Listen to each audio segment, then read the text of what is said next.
بعدين معاك. لمتى بتتمين ساكتة؟ جاوبيني على سؤالي، انت متعاطفة مع قطر؟ سكوتك ما ينفعك. تحرياتنا تقول انك كنت تروحين قطر 4 مرات في الشهر. ردي لا يجيك بوكس الصق وجهك ويا البطوله في الطوفه. انت متعاطفه مع قطر ولا مو متعاطفه؟ ورا خبلة أنا أتعاطف مع ناس من هلي؟ ها؟ هذا كلام؟ هذا ينون. حد يتعاطف مع هلا؟ يعني أنا أتعاطف مع أختي ميثة في قطر؟ ولا أتعاطف مع عيالها سارو وحمدو؟ ولا بنت الصغيرة مريم فديت قلبها اللي رعدة تقولي أتبقى أكدي دي أتبقى مينونة هنا. حد يتعاطف مع ناس من هلا ومن لحم ودمه؟ انت حين انت انا انت بعيون مبققه التعاطف مع اهلك، ناس من اخوانك ولا انسباك ولا خوالك؟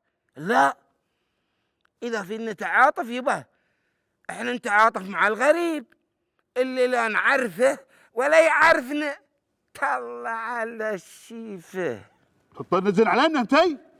انت ضحكتني بس اتطنز. والله انك شاطر وذكي. هذه من صدقها تتكلم ولا تطنز علينا؟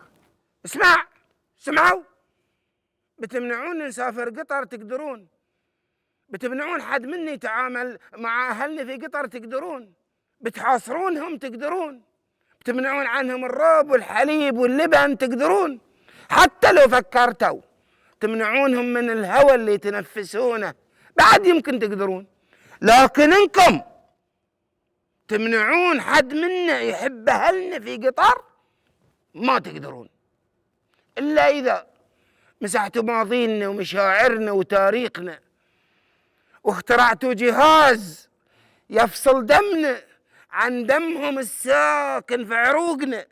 ذيك الساعة حكموني إذا تعاطفنا مع أهل قطر أهلنا. طلع على هالشيفة شو اللي يصير